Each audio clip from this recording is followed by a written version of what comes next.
Maman crabe a peur de tout. Et pour elle, la pire saison, c'est l'été. Toutes ces grosses pattes humaines qui s'enfoncent dans le sable. Ces hordes de pattes, de pieds plats, de pieds bossus. Ces mini-pattes, ces larges pattes. Certaines même velues. D'autres ombres étrangement rouges, rose fluo, orange, vert pomme.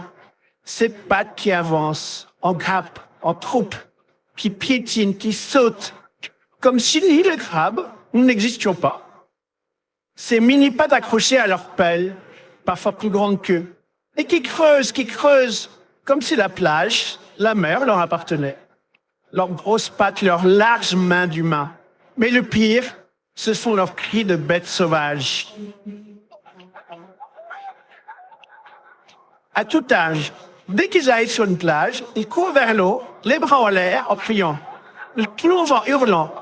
C'est froid, c'est trop froid. Qu'est-ce qu'elle est froide, mon bébé? Et pourquoi donc? Tu trouves l'eau froide, pourquoi y foncer?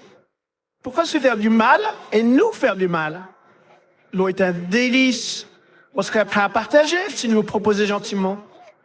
Ils nous font la guerre, nous foncent dessus, nous écrabouillent. Et cela a l'air de nous amuser. Certains chantent tellement ils sont contents.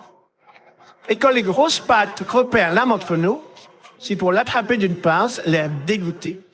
Avec chance, il va nous jeter au loin. Au pire, supplice. Il va nous plonger dans un seau au haut mur de plastique, une prison. Sauf si une paire de grosses pattes prend pitié et exige qu'on nous rejette à l'eau. Mais cela n'est pas sans conséquence. Maman crabe a été traumatisée dans son enfance. Elle a été prise dans un seau, dont heureusement elle a pu s'échapper, mais ses angoisses viennent de là. Elle ne peut pas s'en débarrasser. Elle a tenté plusieurs méthodes pour se protéger des grosses pattes, comme s'enfoncer dans la mer au large. Il y a toujours des grosses pattes qui nagent loin, s'aventurent là où elles se cachent. Sa fille aînée se nomme Crabinette, et Crabinette, c'est moi. Et cette année, j'ai bien envie de profiter de la saison sans avoir ma mère et ses angoisses sur le dos. Avec ses interdictions. Ne pas aller sur la plage, trop dangereux. Ne pas nager, trop dangereux. Pour moi, Crabinette, le problème, c'est ma mère. Elle est toujours angoissée, stressée, et ça ne s'arrête jamais. Toujours un truc qui ne va pas. La mer est trop froide, je vais attraper froid. La mer est sale, teinte de microbes, je vais tomber malade. Je mange trop, je mange pas assez. Moi, Crabinette, je sais bien que plus un crabe mange, mieux c'est pour tout le monde. Grosse patte comprise. Un crabe mange tout ce qu'il trouve. Petits restes de calamars, de coquillages, de poissons, cadavres en tout genre, c'est un délice. Je suis un aspirateur comme tous les crabes. Il faudrait convaincre maman crabe de 1. Aller parler à un docteur pour la tête pour lui raconter son traumatisme. Avoir été jeté dans un seau, il fallait rester prisonnière. Des grosses pattes humaines, leurs mains larges et agiles qui hantent ses rêves et ses cauchemars. 2.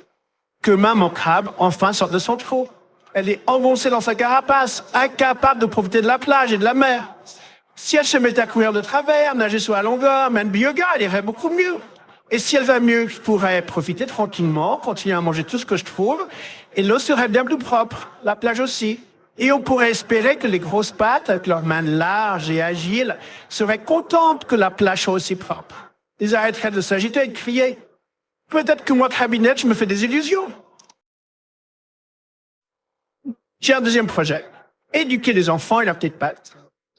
Ils pourraient être de bons compagnons de plage. Leurs pattes sont plus fines et tapent moins fort sur le sable.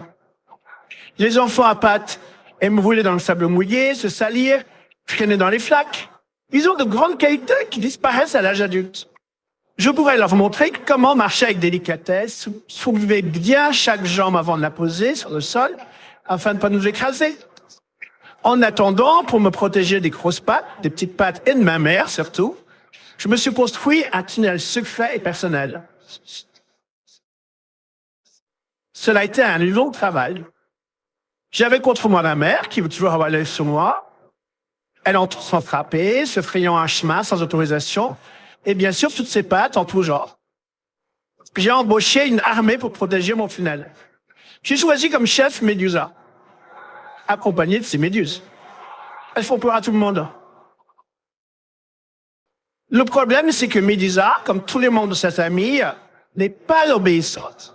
Elle flotte sans aucune règle, avec elle on n'est sûr de rien. C'est à peine si elle dirige sa propre vie. Le contraire de ma mère, qui ne supporte pas l'incertitude. C'est peut-être pour ça que moi, Cabinet et Médusa, on s'entend bien. Avec Médusa, il faut accepter qu'on ne peut pas savoir comment les choses vont tourner. Une fois cela accepté, la présence de Médusa permet au tunnel de rester secret, personnel et indétectable. Médusa et moi, on y discute, on y rêve. Comment faire pour que tout le monde s'entende bien sur la plage? Sachant que chacun fait comme cela l'arrange. Oublions que l'autre existe. Notre projet, c'est sport et psychologue pour tous. Chacun serait là, à vaquer, sans projet, sans ambition, à se laisser aller, patient, silencieux, ou à se parler, à raconter des histoires, à écouter celles des autres. De temps en temps, il y aurait une activité, mais pas trop souvent. Une course à laquelle tout le monde participerait, dont le but ne serait pas d'aller plus vite, mais de faire chacun le plus d'efforts. Médusa s'arrêterait de piquer les uns les autres, on irait se baigner tous ensemble. Médusa, pour une fois, ordonnerait à ses équipes de se tenir au large. Les grosses pattes se leveraient de leurs serviettes pour apprendre à leurs enfants à nager. Maman crabe pour trouver son appétit, bien manger, ce qui traîne sur la plage. Moi, Crabinette, je sortirais parfois de mon tunnel pour observer. Est-ce que tout va bien? En attendant, j'y reste. Je m'y cache pour des jeux secrets, avec ou sans Médusa. Mais désolé, je peux pas tout raconter ici. Trop de monde nous écoute. Mais tu en sais suffisamment.